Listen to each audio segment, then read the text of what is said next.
اللهم بارك على محمد وعلى آل محمد كما باركت على إبراهيم وعلى آل إبراهيم إنك حميد مجيد. محترم سامعین کرام، گزشتہ جمعے میں اس بات کا ذکر ہوا تھا کہ اگر مسلمانوں کے پاس دینی عبادتوں کے ساتھ ساتھ اگر دنیاوی تعلیم کے مراکز، اسکول، کالج، یونیورسٹی اور دیگر امور میں اگر مسلمانوں کا حق نہ ہو، ان کے قبضے میں چیزیں نہ ہوں، تو پھر مسلمانوں کی نسلوں کے لیے آنے والے پیدا ہونے والے انسانوں کے لیے دین میں بالخصوص ان کے لیے ایمان پر باقی رہنے میں بڑی دقتیں اور مشکلیں پیش آئیں گی. زمانہ نہ کبھی ایک جیسا ہے نہ کبھی ایک جیسا رہے گا. زمانہ گزرتا ہی رہتا ہے اور بدلتا ہی رہتا ہے.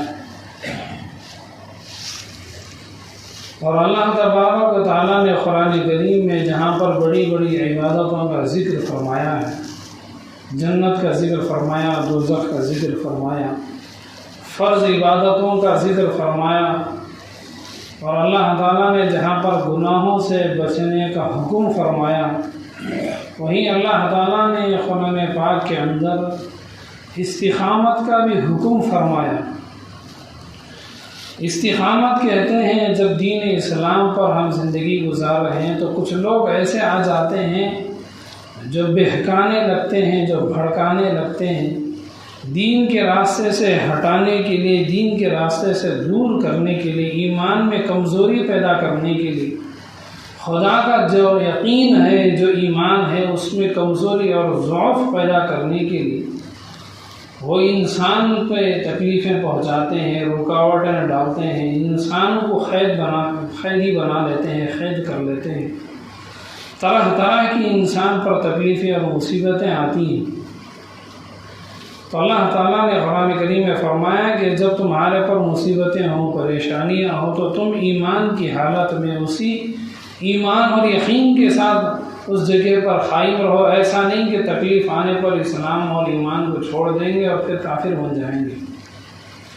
تکلیفیں تو ہوتی رہیں گی، پریشانیاں تو آتی اور ختم ہوتی ہی رہیں گی، لیکن اسلام سے ہی ہٹ جانا، اسلام کو پوری طرح سے چھوڑ کر کے کفر میں داخل ہو جانا، اس کی ذرہ برابر بھی اجازت نہیں. تو اسے استقامت کہتے ہیں. استقام عربی کا لفظ، اس کا معنی ہے استقام یستقیم، پوری طاقت کے ساتھ، پوری ہمت کے ساتھ کھڑے ہو جانا، چاہے جتنی بھی تکلیف آ جائے، پریشانی آ جائے، اس جگہ سے ہرگز نہ ہٹنا اور اسی جگہ میں قائم سے کھڑے رہنا، استقامت کہتے ہیں. تو اصطلاح میں یہ لفظ استعمال ہوتا ہے کہ لوگ اپنے ایمان پر اس طرح سے باقی رہیں کہ وہ کسی سے ڈر کر، کسی کی تکلیفوں سے پریشان ہو کر، کسی کی باتوں سے پریشان ہو کر، کسی کی گالیوں سے بیزار ہو کر کے وہ اسلام کے راستے سے ہٹ نہ جائے.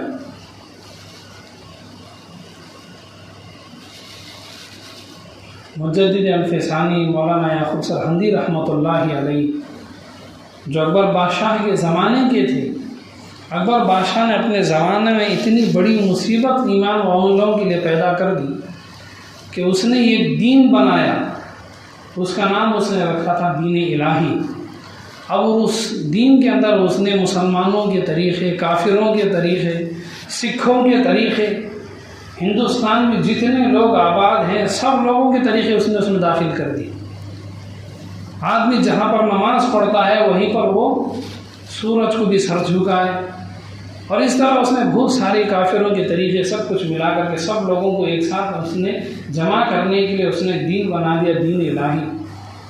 اب اس وقت جتنے علماء کرام نے بادشاہ کا انکار کیا، انہیں جیل میں جانا ہوا، بڑی تکلیفیں ہوئی. اور وہی سلسلہ اب اس کی مثال یہ تھی کہ اکبر بادشاہ نے ایک راجپوت رانی سے اس نے شادی کر لی. اب شادی جب ہو جائے کسی کافر عورت سے تو اسے مسلمان بنانا چاہیے. ایسا نہیں کہ دونوں میں سے ایک شوہر بیوی میں سے کافر ہی رہے اور دوسرے مسلمان رہے، ایسا نہیں چلے گا۔ جب کسی کافر عورت کو ساتھ شادی ہو جائے اور وہ اس کے بعد اسے مسلمان بنا دینا چاہے، یا پھر عورت مسلمان ہے لیکن مرد کافر ہے تو شادی کے بعد اس مرد کو مسلمان بنانا چاہیے ورنہ وہ نکاح باقی نہیں رہے گا۔ تو شادی کے بعد دونوں کی دونوں مسلمان ہوں گے، ایسا نہیں کہ ایک مسلمان تو دوسرا کافر۔ تو اکبر بادشاہ جو تھا وہ تو خود مسلمان تو تھا ہی، لیکن اس نے راجپوت کی ایک غیر کی لڑکی سے اس نے شادی کی۔ اب اس کے بعد اس نے محل میں اسے اجازت دی وہ اپنا پوجا کرے، پاٹ کرے، سب کچھ کرے، جو بھی وہ کافروں کے طور طریقے ہیں اپنائیں۔ اب بیوی کی چاہت، بیوی کی باتیں، حکومت کی لالچ میں آ کر کے اس نے ایک دین بنا دیا کہ سب لوگ ایک ایسا طریقہ جس میں مسلمان عبادت بھی کرے اور پھر غیروں کے طریقے پر بھی چلے۔ لیکن وہ عورت بھی بڑی مضبوط عورت تھی، اس کی جو بیوی تھی راجپوت گھرانے کی، قرآنی کہنے لگی مجھے محل میں عبادت کرنے کا ایک مندر بنائے۔ اسی لیے قرآن کریم میں اللہ تعالیٰ نے فرمایا ان کیدکن عظیم، یہ جو عورت کی فطرت ہے، عورت کی ذات ہے، اگر وہ کسی ذات پہ ضد پہ آ جائے، وہ کام کرانے پہ آ جائے تو اچھے اچھے مردوں کو نیچے گرا دیتی ہے۔ اللہ تعالیٰ فرمایا ان کیدکن عظیم، تمہارا مکر و فریب، تمہارے ہیلے بہانے یہ بڑے خطرناک قسم کے ہوتے ہیں۔ ان قید شیطان کان ضعیفا، یہاں تک کہ فرمایا کہ عورت کے جتنے مکر و فریب ہوتے ہیں، ہیلے بہانے ہوتے ہیں، وہ شیطان سے زیادہ طاقتور ہوتے ہیں، شیطان بھی ان کے سامنے ہار جاتا ہے۔ اسی لیے دین اسلام میں عورت کے ایمان پر مضبوطی کے بارے میں بتلایا گیا ہے کہ عورت ایمان میں مضبوط رہے، قائم رہے۔ اگر یہ عورت کا ایمان کمزور ہو گیا تو عورت کی وجہ سے مرد کی زندگی، اس کی نسل اور اس کے اولاد کی زندگی کا ایمان بھی ایسے کمزور اور ضعیف ترین ہو جائے گا۔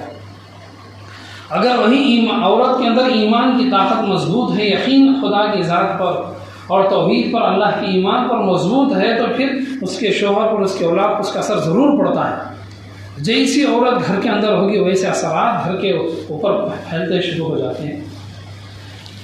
تو اکبر بادشاہ نے کر دیا کہ اس نے ایک دن ایسا بنا دیا بیوی کی محبت میں اور حکومت دور دور تک پہنچانے کے لیے کہ اس میں مسلمان عبادت بھی کریں گے، پھر غیروں کے کام سب کچھ کریں گے۔ کیسا ہو سکتا ہے کہ ایک مسلمان جو اللہ کے سامنے سر جھکائے وہ سورج کو کیوں سر جھکائے گا؟ پھر اس کے بعد وہاں سے بہت سارے علماء کرام جو زمانے کے جتنے بھی لوگ انہوں نے مخالفت شروع کر دی، جیلوں میں انہیں ڈالا گیا۔ اس کے بعد اس کا بیٹا جہانگیر بادشاہ بنا تو اس نے اور بھی زیادہ اس میں تاکید شروع کر دی، اور بھی قانون لگا دیے کہ ہر مسلمان یہ غیروں کی حرکتیں کرے گا۔ اس وقت مجدد الفسانی مولانا یعقوب سرہندی رحمۃ اللہ علیہ وہ کھڑے ہو گئے اپنے سارے، وہ زمانے میں چونکہ پیروں مریدان کا زمانہ تھا، اولیاء اللہ کا زمانہ تھا، انہوں نے اپنے سارے مریدین کو، اپنے سارے شاگردوں کو کہا کہ ہم کسی بھی صورت میں، اس نے ایک قانون بنا دیا جہانگیر نے کہ بادشاہ کے سامنے لوگ سجدہ کریں گے، جیسے نماز میں لوگ زمین پہ سجدہ کرتے ہیں، اس طرح بادشاہ کے سامنے آ کر کے لوگ سجدہ کریں گے۔ ہم مولانا یعقوب سرہندی رحمۃ اللہ علیہ نے اپنے مریدین کے ذریعے، اور ان کے مریدین بادشاہ کے سپاہی جو لوگ تھے، جو اس کی ملٹری تھی، اس کے اندر بھی ان کے مریدین تھے۔ اب چونکہ اپنا دین کا کام کرنے کے لیے ایک وقت ہوتا ہے، تب تک انتظار میں لگے رہنا ہوتا ہے، اور انہوں نے سب سے کہہ دیا کہ کچھ بھی ہو جائے ہم بادشاہ کو سزا نہیں کریں گے۔ اب ان کے مریدین سپاہیوں میں ہیں، وزیروں میں ہیں، اور جو وزیر ان کے مرید نہیں تھے وہ تو بادشاہ کے سامنے زمین پہ سجدہ کر دیتے، اور جو ان کے مریدین تھے وہ تو سزا نہیں کر سکتے۔ اب انہوں نے کہہ دیا کہ ہم نے سنا ہے کہ ایک سرہندی ہیں، انہوں نے سب لوگوں کو بتا دیا کہ بادشاہ کے سامنے سزا نہیں ہوگا۔ بادشاہ نے کہا کہ ایک دروازہ میرے محل میں بنایا جائے، اور دروازہ اتنا چھوٹا تھا کہ چاہے جتنے بھی کم ہائٹ کا آدمی ہوگا اسے جھک کر ہی جانا پڑے گا مجبوراً، اور بادشاہ نے وہ دروازہ اس لیے بنا دیا تاکہ جو بھی میرے سامنے سجدہ نہ کرے وہ مجبوراً اس دروازے سے میرے سامنے آتے اپنے سر کو جھکا کر آنا ہی پڑے۔ بادشاہ نے بڑی چالاکی سے، ہوشیاری سے محل میں دروازہ بنا دیا، بہت ہی چھوٹا، جس میں آنے کے لیے انسان کو سر جھکانا پڑے۔ پھر انہی سپاہیوں کے ذریعے سے گرفتار کر کے مولانا یعقوب مجدد الفسانی رحمۃ اللہ علیہ کو بادشاہ کے محل میں لایا گیا۔ انہوں نے دیکھا کہ دروازہ اتنا چھوٹا ہے کہ اس میں سے اندر جانے کے لیے رکوع کی طرح، جیسے نماز میں رکوع میں آدھا جسم جھک جاتا ہے، اتنا جھکنا پڑے گا۔ انہوں نے سپاہیوں سے کہا کہ میرے ہاتھ چھوڑ دو، مجھے اس کے اندر سے جانا، اگر تم میرے ہاتھ وغیرہ پکڑے رہو گے تو میں کیسے جا سکتا ہوں۔ اب ان کے ہاتھوں میں وہ ہتھکڑیاں ڈال دی گئی، جسے پولیس والے ہاتھوں میں چین ڈال دیتے ہیں، گرفتار کرتے ہیں، اریسٹ کرتے ہیں، جس طرح کے ہاتھوں میں ہتھکڑیاں دی۔ انہوں نے دروازے کے اندر سے جانے کے لیے چونکہ جھکنا تو پڑے گا ہی مجبوراً، اب بادشاہ اپنی ہوشیاری دکھا دی۔ وہ جو ایمان کو، جو استقامت کے ساتھ جو لوگ رہتے ہیں، جن کا یقین اللہ کی ذات پر یقین ہوتا ہے، وہ چاہے جتنی بھی مصیبت آ جائے وہ کسی اور کے سامنے سر نہیں جھکائیں گے۔ مجدد الفیصانی رحمۃ اللہ علیہ نے اس دروازے میں سے اپنا سر نہیں بلکہ زمین پر بیٹھ کر کے انہوں نے پاؤں اندر گھسیڑ دیا اور پاؤں کے ذریعے سے بادشاہ کے محل میں داخل ہوئے۔ سب سے پہلے بادشاہ کی طرف پاؤں آ رہے ہیں، ویسے گھسیٹتے ہوئے گئے بادشاہ کی طرف پاؤں سے، پھر وہ کھڑے ہو گئے۔ بادشاہ کو بڑا غصہ آیا کہ میں نے اتنی کوشش کی، اتنی محنت کی جھکانے کے لیے، لیکن یہ بندہ پاؤں کے ذریعے سے میرے دربار میں آ رہا ہے۔ پھر اس کے بعد انہیں لے جا کر کے قلعے کے اندر قیدی بنا کر کے ڈال دیا گیا۔ کئی سال گزر گئے، پھر اس کے بعد انہی کے اولاد میں سے اورنگزیب گزرے، انہی کے مریدین میں سے تھے۔ پھر اس کے بعد اورنگزیب نے لوگوں میں قانون بنا دیا کہ کوئی بادشاہ کے سامنے سر نہیں جھکائے گا۔ اب اس زمانے میں جن لوگوں نے محنتیں کی، ان کی محنتوں کا نتیجہ یہ ہوا کہ جتنے لوگوں نے بادشاہ کو بہت سارے غلط قسم کے رسم و رواجات ہیں، ان سب کو چھوڑ کر کے وہ پھر سے دین کے راستے پر واپس آ گئے۔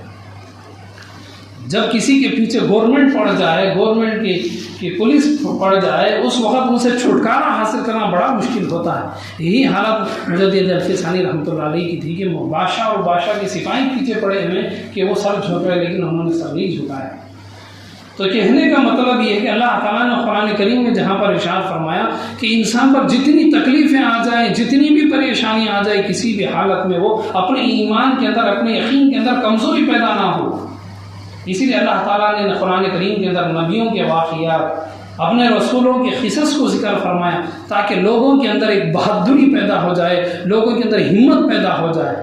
بیماری تو مسلمانوں میں بھی آئے گی، کافروں میں بھی آئے گی، تکلیفیں تو کافروں میں بھی آتی ہیں، مسلمانوں میں بھی آتی ہیں، پریشانیاں ہر انسان پہ آتی، چاہے مسلمان ہو یا کافر ہو۔ اب پھر فرق کیا پڑے گا؟ جو مصیبتیں جن کو اللہ نے تقدیر میں لکھ چکا ہے، لکھی گئی مصیبت، وہ تو آنے ہی والی ہیں، لیکن ایمان کو چھوڑ دینا اور اسلام کو چھوڑ کر کے کبھی کسی بت کے سامنے جھک جانا، کبھی کسی بت کے سامنے اپنے اولاد کو جھکانا، اپنے گھر کی عورتوں کو لے جانا، یہ انسان کی سب سے بڑی کم ہمتی کی بات ہے کہ وہ تکلیفوں سے ڈر کر، پریشانیوں سے ڈر کر، بیماریوں سے ڈر کر، مصیبتوں سے ڈر کر کے جا کے کسی بت کے سامنے جا کے سر جھکا دے۔ قرآن کریم میں اللہ تعالیٰ نے حضرت موسیٰ علیہ السلام و تسلیم کے جو واقعات ذکر فرمائے ہیں، اس امت کی مثال حضرت موسیٰ علیہ السلام کی امت کی طرح ہے۔ موسیٰ علیہ السلام کی جس قوم نے جتنی وہ نافرمانیاں کی، اسی طرح اس امت میں بھی اس طرح کی نافرمانیاں ہوں گی۔ اس امت کو سبق سیکھنے کے لیے، اپنی زندگی کا طریقہ سیکھنے کے لیے اللہ تعالیٰ نے موسیٰ علیہ السلام اور ان کی قوم کا ذکر بار بار کیا۔ جتنا نام موسیٰ علیہ السلام کا قرآن میں آیا، کسی اور نبی کا نام نہیں آیا۔ جتنا فرعون اور ان کے مسلمانوں کا، بنی اسرائیل کا نام ہے، کسی اور مسلمانوں کا، کسی اور نبی اور رسول کی امت اور ان کے مسلمانوں کا ذکر نہیں آیا۔ کیوں؟ اس لیے کہ یہ امت بالکل موسیٰ علیہ السلام کی طرح عالمی امت ہے۔ اب فرعون کے محل میں فرعون کی بہت ساری بیویاں تھیں، جتنی اس کی بیویاں تھیں ساری بیویوں سے فرعون کی اولاد تھی، لیکن ایک بیوی تھی حضرت آسیہ رضی اللہ عنہا، ان سے اولاد نہیں تھی۔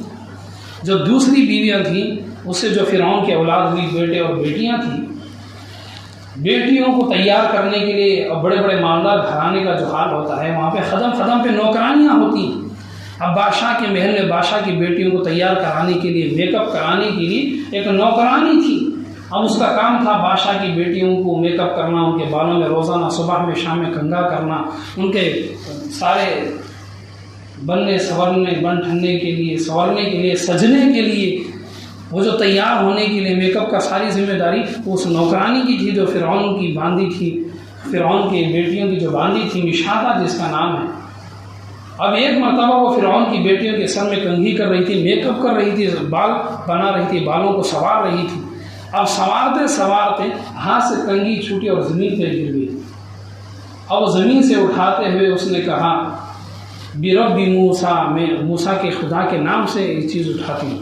فرعون کی بیٹیوں کو غصہ آ گیا کہ سارے شہر کے لوگ، سارے ملک والے میرے باپ کو خدا مانتے ہیں، یہ بادشاہ کے محل میں ہو کر، بادشاہ کی کمائی کھا کر، بادشاہ کی بیٹیوں کے پاس رہ کر کیے، ان کا کام کرنے کے بعد اس کا گھر کا گزارا چلتا ہے، اپنے اور اپنے بچوں کا پیٹ پالتی ہے، ساری روزی یہیں سے اس کے پاس جا رہی ہے، یہ میرے باپ کو خدا ماننے کو تیار نہیں۔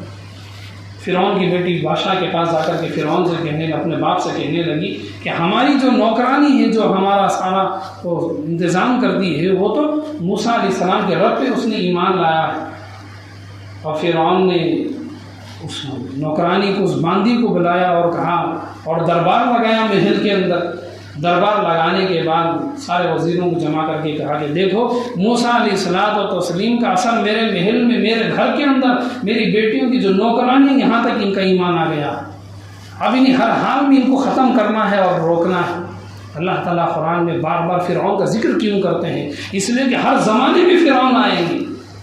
فرعون صرف ایک دو آدمیوں کا نام نہیں ہے، ہر وہ انسان جو ایمان کو روکنے کے لیے، اسلام کو ختم کرنے کے لیے وہ جس طرح کی بھی حرکتیں کرتے ہیں، وہ سب کے سب وہ فرعون ہوتے ہیں۔ ہر زمانے میں فرعون آئیں گے جن کا کام ہے مسجدوں میں رکاوٹ پیدا کرنا، مدارس میں رکاوٹ پیدا کرنا، مسلمان نوجوانوں میں، عورتوں میں ایمان کے اندر کمزوری پیدا کرنا، انہیں ڈرانا، دھمکانا، دھمکی دینا، ان کے اندر خوف اور ڈر پیدا کرنا۔ فرعون نے سارے وزیروں کے سامنے اس نوکرانی کو حاضر کر کے کہا کہ دیکھو، جو بھی موسیٰ علیہ السلام کے خدا پہ ایمان لاتا ہے انہیں بڑی سزا ملتی ہے۔ اس نے بڑا دھمکایا، دھمکی دی، ڈرایا، خوف دلایا کہ تمہاری جان بھی جا سکتی ہے، کوئی معمولی بات نہیں ہے کہ خدا کو مان لینا، میں تو یہاں کا خدا میں ہوں، فرعون میں خدا ہوں، سب لوگ مجھے سجدہ کرتے، صبح شام فرعون کے دربار میں سب لوگ آتے سجدہ کرتے اور اسی کو اپنا خدا کہتے۔ اب اس عورت نے انکار کر دیا تو فرعون نے کہا کہ پھر تو تم تیار ہو جاؤ کہ تمہیں ہماری طرف سے سزا ملے گی۔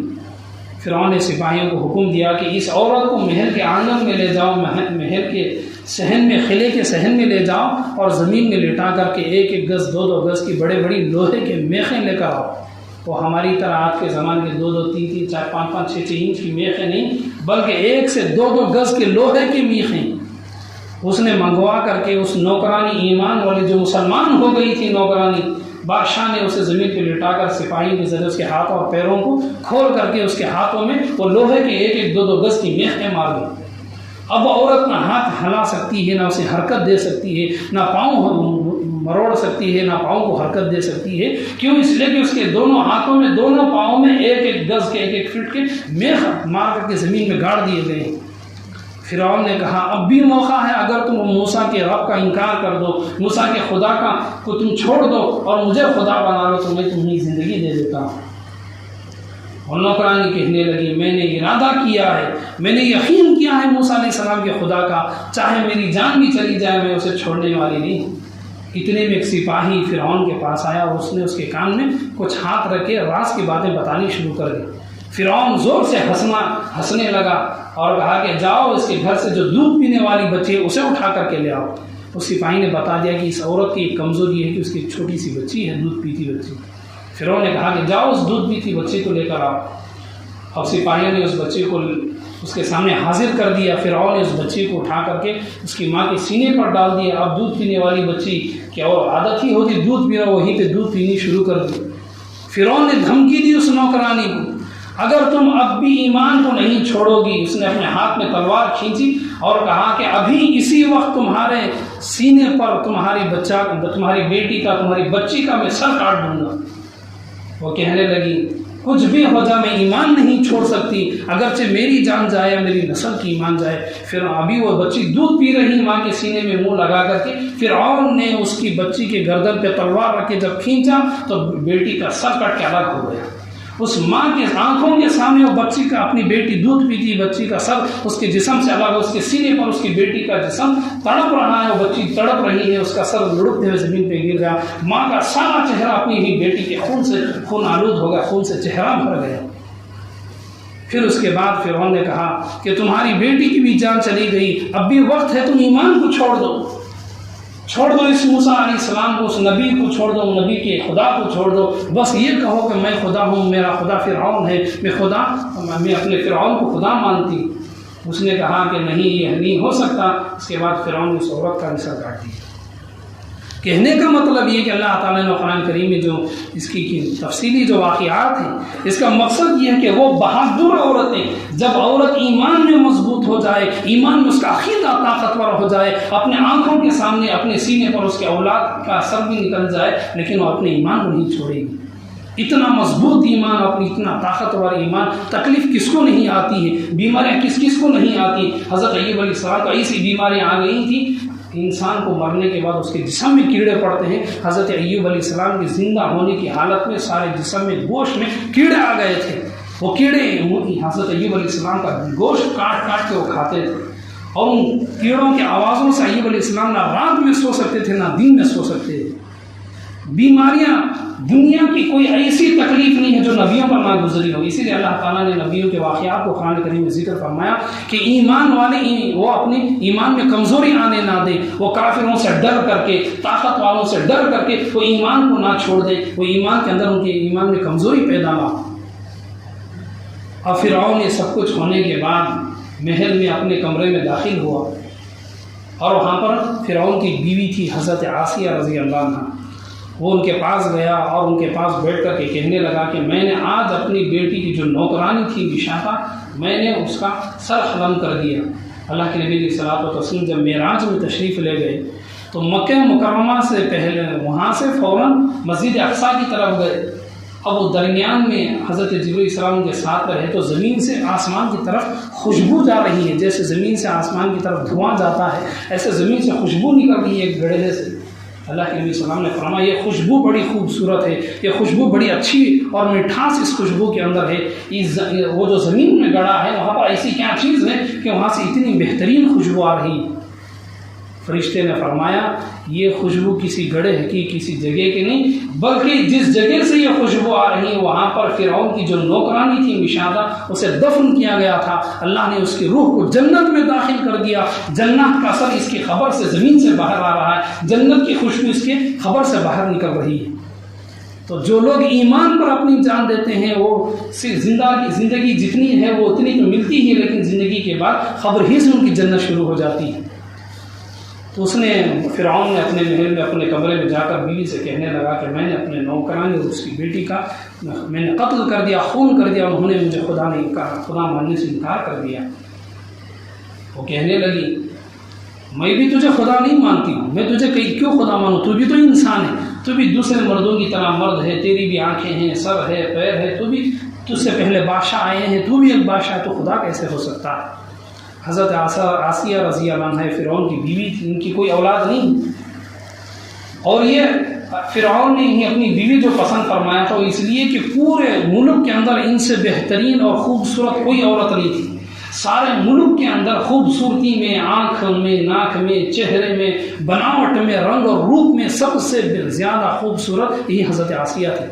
فرعون نے اس خوبصورت لڑکی کو سے شادی کر لی۔ حضرت عاصیہ نے کہا، اور وہ اسے محبت بھی کرتا تھا، اور فرعون نے کہا کہ دیکھو میں تم سے محبت کرتا ہوں، میں نے اپنے نوکرانی کو تو مار دیا لیکن تمہیں مارنے سے پہلے مجھے سوچنا پڑتا، کیوں؟ اس لیے کہ تمہارے ساتھ میری چاہت ہے، تمہارے ساتھ میری محبت ہے، میں اپنی محبت کو ختم نہیں کر سکتا، لیکن پھر بھی میں تم سے کہتا ہوں کہ تم مجھے خدا مان لو۔ حضرت عاصیہ نے کہا کہ میں کیوں خدا مانوں؟ تو انسان ہے، تو ایک بادشاہ ہے، تجھ سے پہلے بادشاہ آئے ہیں، تیرے بعد بھی بادشاہ آئیں گے، تو ایک حکومت پہ بیٹھنے والا ہے۔ اللہ تعالیٰ نے قرآن کریم میں فرعون کی اس بیوی کا ذکر فرمایا ہے سورہ تحریم کے اندر، تاکہ لوگ اس عورت کو دیکھ کر، وہ مسلمانوں کی عورتیں، وہ مسلمانوں کی بیویاں اور مسلمانوں کی بہنیں، وہ مسلمانوں کی بیٹیاں، ان عورتوں کو ان کے واقعات پڑھ کر کے ان کے اندر پہ بہادری پیدا ہو جائے، ان کے ایمان میں طاقت پیدا ہو جائے، ان کے اندر حوصلہ بلند ہو جائے، وہ کسی کافر سے، حکومت گورنمنٹ کی کرسی پر بیٹھنے والے کسی سے بھی وہ نہ ڈرے۔ فرعون نے کہا کہ دیکھو میرا صبر ختم ہو رہا ہے، اگر تم مجھے خدا نہیں مانو گی تو میں بھی تمہیں میری نوکرانی کی طرح ختم کر دوں گا۔ انہوں نے انکار کر دیا۔ فرعون فوراً اٹھ کر کے اپنے محل میں گیا، سارے وزیروں کو اس نے حاضر کیا، جمع کیا اور کہا کہ جاؤ میری بیوی کو، سپاہیوں کو حکم دیا کہ میری بیوی کو گرفتار کر کے جاؤ۔ وہ سارے سپاہی جو رانی کی طرف آنکھ اٹھا کے بھی وہ دیکھ نہیں سکتے تھے، جب سپاہیوں کے ذریعے انہیں گرفتار کیا گیا تو کتنی تکلیف ہوگی۔ انسان جتنی زیادہ وہ اونچی پوزیشن پر ہوتا ہے، جب اسے اوپر سے نیچے لائے تو وہ جو اس کی عزت میں کمی ہوتی ہے، یہ سب سے زیادہ تکلیف اس وقت اسے ہوتی ہے۔ سپاہیوں نے انہیں گرفتار کر کے محل میں لا کر کے جمع کر دیا، حاضر کر دیا۔ فرعون نے کہا کہ دیکھو میں آخری بار تم سے کہتا ہوں کہ موسیٰ علیہ السلام کے خدا کو تم جو کہتے ہو کہ وہی خدا ہے، وہی ایک رب ہے، تم موسیٰ علیہ السلام کا اور ان کے خدا کا انکار کر دو، مجھے خدا بنا لو۔ وہ انکار کرنے لگے میں تمہیں خدا نہیں بنا سکتی۔ پھر فرعون نے کہا کہ چلو جس طرح نوکرانی کے ہاتھوں اور پیروں میں تم نے میخیں ایک ایک گز کی لگائی تھی، اسی طرح ان کے ہاتھوں اور پیروں میں بھی مار دو۔ اب انہیں بھی زمین پہ لیٹا کر کے ان کے ہاتھوں میں پیروں میں لوہے کی 1 سے 2 گز کی بڑی بڑی میخیں لوہے کی ہاتھوں میں اور پیروں میں مار دی گئی تاکہ وہ حرکت نہ کر سکے۔ پھر فرعون نے کہا کہ چلو اب بھی موقع ہے، ابھی بھی میری محبت تمہارے ساتھ ہے، میں تمہیں سے چاہتا ہوں، محبت کرتا ہوں، مجھے تم سے پیار ہے، اگر تم اب بھی موسیٰ کے خدا کا انکار کرتے ہو میں تمہیں چھوڑ سکتا ہوں، تمہاری جان کی بخشش دے سکتا ہوں۔ انہوں نے انکار کر دیا۔ پھر فرعون نے کہا کہ اتنی آسانی سے ماننے والی عورت نہیں۔ اس نے اور 2 سپاہیوں کو بلایا اور ان کے ہاتھ میں تیز ترین چاقو دے کے کہا کہ ان کے ہاتھوں اور پیروں سے چمڑا نکالنا شروع کرو۔ کوئی معمولی بات نہیں ہے کہ زندہ انسان کے جسم سے، اس کے ہاتھوں سے، اس کے پیروں سے، اس کے جسم سے وہ کھال نکالنا شروع کر دے، چمڑا نکالنا شروع کر دے۔ سارے جسم سے وہ آہستہ آہستہ وہ چمڑا نکالنے لگے، پھر وہ سارا جسم خون، ہر طرف سے خون ہی خون بہنے لگا۔ پھر وہ کہنے لگی اللہ میں اللہ پہ ایمان لاتی ہوں، میں قالوا آمنا برب ہارون و موسیٰ، میں موسیٰ اور ہارون علیہ السلام کے رب پہ بھی ایمان لانے والی عورت ہوں۔ پھر فرعون نے کہا اب بھی تمہارے پاس موقع ہے، اب بھی تم خدا کا انکار کر دو، مجھے خدا بنا لو، میں تمہیں چھوڑ دوں گا۔ وہ کہنے لگی ہرگز نہیں ہو سکتا۔ پھر فرعون نے کہا اپنے سپاہیوں سے جاؤ پسی ہوئی مرچ لے کر کے آؤ۔ پھر اس کے بعد اس نے پسی ہوئی مرچ لے کر کے جہاں جہاں سے چمڑا نکالا گیا تھا ہاتھوں اور پیروں سے، جہاں جہاں پر چہرے کا چمڑا نکال دیا گیا، اس نے ساری جگہوں پہ پسی ہوئی مرچ لگا دی۔ کوئی معمولی بات نہیں، وہ مچھلی کی طرح وہ تڑپنے لگی۔ کیوں؟ اس لیے کہ انسان کے جسم سے جب کھال نکال دے، چمڑا نکال کر جب مرچ لگائے، کوئی اتنا زیادہ درد تکلیف ہوتی ہے، انسان کی برداشت سے باہر ہو جاتا ہے۔ ذرا سی کچی مرچ کیا منہ میں آ جائے، اچھے اچھے نوجوانوں کی آنکھوں میں پانی آ جاتا ہے۔ وہ تو عورت ذات تھی، وہ تو رانی تھی، وہ تو خوبصورت، بالکل نازک مزاج، اور عورت تو پہلے سے نازک ہوتی ہے۔ جیسے اس کے سارے جسم کا چمڑا نکالنے کے بعد پسی مرچ لگائی گئی، وہ ایسے تڑپنے لگی جیسا کہ مچھلی تڑپتی ہے۔ پھر اس کے بعد ایسی تڑپتے تڑپتے ان کی روح نکلنی شروع ہو گئی۔ اس وقت فرعون نے کہا دیکھو اب بھی تمہارے پاس وقت ہے، اگر تم مجھے خدا مان لو تو پھر سے میں تمہارا علاج بھی کراؤں گا، تمہیں اب سے پھر سے میں اپنی بیوی بنا کے رکھوں گا۔ اس وقت انہوں نے دعا مانگی رب ابن لی عندک بیتا، اے میرے رب مجھے فرعون کی نہ ضرورت ہے، نہ اس کے محل کی ضرورت ہے، مجھے اس کے حکومت کی کوئی ضرورت نہیں ہے، مجھے رانی بننے کی خواہش نہیں ہے۔ رب ابن لی عندک بیتا، رب ابن لی، اے میرے رب میرے لیے جنت میں ایک محل بنا دے۔ میں نے فرعون کے محل کو ٹھوکر مار دی، میرے لیے جنت ہی میں محل بنا دے۔ وَنَجِّنِي مِن فِرْعَوْنَ، اے اللہ مجھے فرعون سے بچا لے۔ یہ تکلیف، یہ درد، یہ پریشانی، یہ زخم، یہ ہاتھوں میں، یہ پیروں میں جو میخ اس نے مار رکھے ہیں، میرے خدا میں اب بھی تیرا نام لیتا ہوں، مجھے اس سے بچا دے۔ وَنَجِّنِي مِن فِرْعَوْنَ وَعَمَلِهِ وَنَجِّنِي مِنَ الْقَوْمِ الظَّالِمِينَ، اے اللہ یہ سارے اس کے سپاہی ظالم ہیں جنہوں نے میرے ساتھ یہ حال کیا ہے، اے اللہ ان سب سے مجھے نجات عطا فرما۔ انہوں نے یہ دعا مانگی، اللہ تعالیٰ نے ان کے آنکھوں کے سامنے جنت کا دیدار کرا دیا، پھر اس کے بعد ان کا انتقال ہو گیا۔ تو اللہ تعالیٰ نے قرآن کریم میں یہ جو عورتوں کی بہادری کا ذکر کیا ہے کہ ان کے جسم کا چمڑا کھیڑ دیا گیا، ان کے زخموں پر مرچ لگائی گئی، ان کے ہاتھوں میں 1-2 گز کے لوہے کے میخیں گاڑ دی گئیں، لیکن انہوں نے آخر تک بھی انہوں نے اللہ کا انکار نہیں کیا۔ یہ صرف یہ عورتوں کے لیے بلکہ مردوں کے لیے اور زیادہ ان کے اندر ہمت بھرنے کی بات ہے کہ ایک عورت ہو کر کے انہوں نے خدا کا انکار نہیں کیا، تو ہم مرد ہو کر کے پریشانیوں سے ڈر کر، مصیبتوں سے ڈر کر، کبھی گورنمنٹ والوں کی طرف سے ڈر کر، کبھی گورنمنٹ کی سیٹوں پر بیٹھے ہوئے لوگوں کی طرف سے ظلم کی وجہ سے، کبھی کسی پارٹی کی وجہ سے، کسی کی وجہ سے ایمان کو چھوڑ دینا، برقعے کو چھوڑ دینا، سر میں ٹوپی پہننا چھوڑ دینا، مسجد میں عبادت کرنا چھوڑ دینا، یہ سب بزدلی کی علامت ہے۔ جتنا ہو سکے ہمیں اسلام میں باقی رہنا۔ بادشاہ آئیں گے اور جاتے رہیں گے۔ قرآن کریم اللہ نے بار بار فرعون کا ذکر اس لیے کیا کہ قیامت تک بہت سارے فرعون آئیں گے جن کا کام ہے ایمان سے روکنا، اسلام سے روکنا، اللہ کے پر جو اتحاد ہے اس اتحاد کو روکنا، عقیدے کو روکنا۔ جس وقت رشیا کا دنیا میں زور چل رہا تھا، کولڈ وار جو اس کا چل رہا تھا، ٹھنڈی جنگ جو چل رہی تھی، بہت سارے مسلمانوں کے ملکوں پر رشیا نے قبضہ جما لیا۔ سمرقند پہ اس نے قبضہ جما لیا، ایک عالم دین کی وہاں پر سفر ہوا، تو وہاں کے جو دیگر علماء تھے انہوں نے ایک نوجوان سے ملاقات کرائی۔ نوجوان سے ملاقات ہونے کے بعد اس نے کہا کہ جس وقت رشیا نے ہمارے اوپر قبضہ کیا، وہ کمیونزم تھے، وہ دہریہ تھے، نہ خدا کو مانتے نہ ایمان کو مانتے، نہ وہ کہتے ہیں کہ دنیا میں خدا ہی نہیں۔ آج بھی چائنا کے اندر وہاں کے لوگوں کے یہی کوئی مذہب نہیں ہے، وہ خدا کو تو مانتے ہی نہیں، جسے کمیونزم کہتے ہیں، وہ کسی کو نہیں مانتے۔ اس وقت جو بھی مسلمان اللہ کا نام لے، جس جگہ پہ اذان ہو، ان لوگوں کو یا تو جیل ہوتی یا پھانسی ہو جاتی۔ ساری مسجدیں ختم ہو گئی، سارے گھروں سے قرآن اٹھا کر کے جلا دیا گیا، کسی گھر میں نہ قرآن ملتا، نہ کوئی مسجد نظر آتی، نہ کوئی بھی انسان اذان دیتا ہوا کسی کو نظر آتا۔ اس طرح رشیا کے قبضہ کرنے کے بعد مسلمانوں کی ملکوں کی حالت ہو گئی۔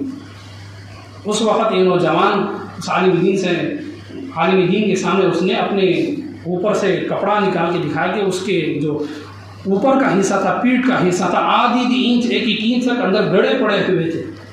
انہوں نے دیکھا کہ یہ تمہارا کیسا بدن ہے، کیسا جسم ہے کہ آدھی انچ 1 انچ کے بقدر تمہارے پیٹھ کے پیچھے کمر کے پاس یہ سوراخ، یہ اندر گڑھے کیسے آ گئے؟ وہ کہنے لگا کہ جس وقت رشیا نے اس طرح کی حکومت کی تھی، مسلمانوں پہ ظلم کیا تھا، مسجدوں کو انہوں نے ختم کر دیا، قرآنوں کو جلا دیا، اللہ کا نام لینے والوں کیا تو پھانسی ہو جاتی ہے، پھر جیلوں میں بڑی سزا دیتی۔ اس وقت میں زور سے اذان کہتا، رشیا کی پولیس آگے مجھے لے جا کر کے انہوں نے جیل میں ڈال دیا۔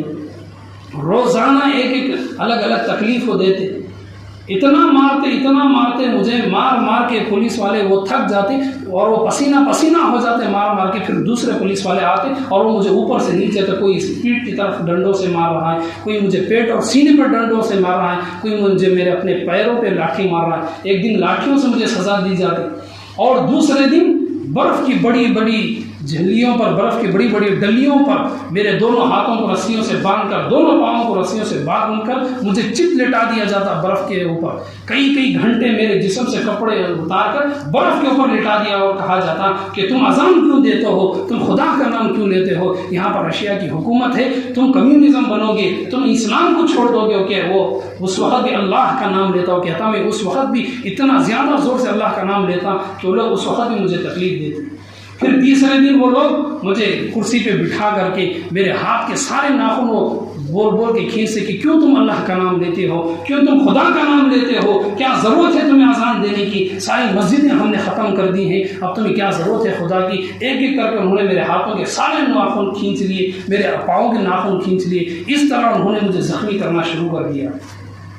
پھر اس کے بعد تیسرا چوتھا دن گزرا تو انہوں نے مجھے باندھ کر کے کرنٹ دینا شروع کر دیا، میرے منہ میں کرنٹ دیتے، میرے ہاتھوں میں کرنٹ دے دیتے، میرے جسم میں کرنٹ کی ویریں لگا دیتے، بجلی چھوڑ دیتے اور کہتے کہ تم اسلام کو چھوڑ دو، تم کیوں خدا کا نام لیتے ہو۔ میں کہتا کہ میں جان تو چھوڑ سکتا ہوں، میری جان تو میں دے سکتا ہوں، لیکن میں اپنی جان کو لوگوں کے ہاتھوں میں بیچ نہیں سکتا، میں اللہ کا نام لیتا ہوں، بھی دیتا رہوں گا۔ پھر اس کے بعد 5ویں دن ان لوگوں نے میرے ساتھ لوہے کو آگ میں پکا کر کے سرخ بنا کر کے انہوں نے میری پیٹھ کے اندر تک وہ گھسا دیتے۔ یہ جو میری پیٹھ میں جو گڑھے پڑے ہوئے ہیں، یہ لوہے کو پکا کر کے جلا کر کے انہوں نے میرے جسم کو داغا ہے، یہ کہتے ہوئے کہ تم آج کے بعد نہ اذان دو گے، نہ تم اللہ کا نام لو گے، نہ تم اسلام کا نام لو گے، تم کمیونزم بن جاؤ گے، تم رشیا کی حکومت کے تابع رہو گے۔ اس طرح وہ روزانہ کوئی نہ کوئی تکلیف دیتے۔ 1 سال تک وہ لوگ مجھے مارتے رہے، ہر 5 دن 8 دن میں ایک مرتبہ مجھے برف پہ گھنٹوں لٹا دیتے، ہر 8 دن میں ایک مرتبہ مجھے کرنٹ میرے جسم میں چھوڑ دیتے، بجلی چھوڑ دیتے۔ اس طرح وہ لوگ مجھے پریشان کرتے، ظلم کرتے، ساری رات میرے پاؤں میں رسیاں باندھ کر کے مجھے الٹا لٹکا دیتے جیل میں، اور جب دن میں مجھے کھول کے چھوڑ دیتے تو مجھے میرے پیروں میں چلنے کی طاقت ہی نہ ہوتی، اتنا درد ہوتا تھا میری ہڈیوں کے اندر۔ رات بھر مجھے وہ الٹا لٹکا دیتے اور پٹائی کرتے اور کہتے کہ تم خدا کا نام نہیں لو گے۔ پرانے زمانے کی باتیں نہیں، بالکل آج سے 40 50 30 سال پہلے کی ساری باتیں ہیں۔ انہوں نے رشیا کا جب قبضہ ہوا مسلمانوں کے ملکوں پر، بہت سارے مسلمانوں نے ایمان کے لیے اتنی تکلیفیں اٹھائی ہیں کہ ہم سوچ بھی نہیں سکتے، ہم برداشت بھی نہیں کر سکتے۔ اندازہ لگا 1 سال تک اس طرح اس نے تکلیف اٹھائی۔ پھر اس کے بعد 1 سال کے بعد اسے چھوڑ دیا گیا۔ وہ کہنے لگا، اس کے بعد میں ایک گاؤں میں چلا گیا، آبادی سے باہر جا کر وہیں میں اذان دیتا، نماز ادا کرتا۔ اسی طرح اس کے بعد ایک وقت ایسا آیا کہ رشیا کی حکومت ختم ہو گئی۔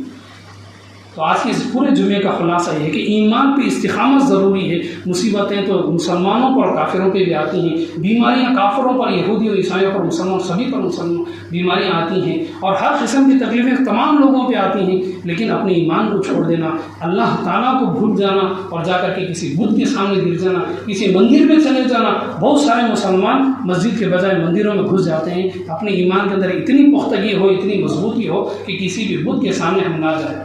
اگر اللہ تعالیٰ سے دعا ہے کہ اللہ تعالیٰ ہمارے ایمان میں، عقیدے میں مضبوطی عطا فرمائے۔ آمین۔ وآخر دعوانا الحمد للہ۔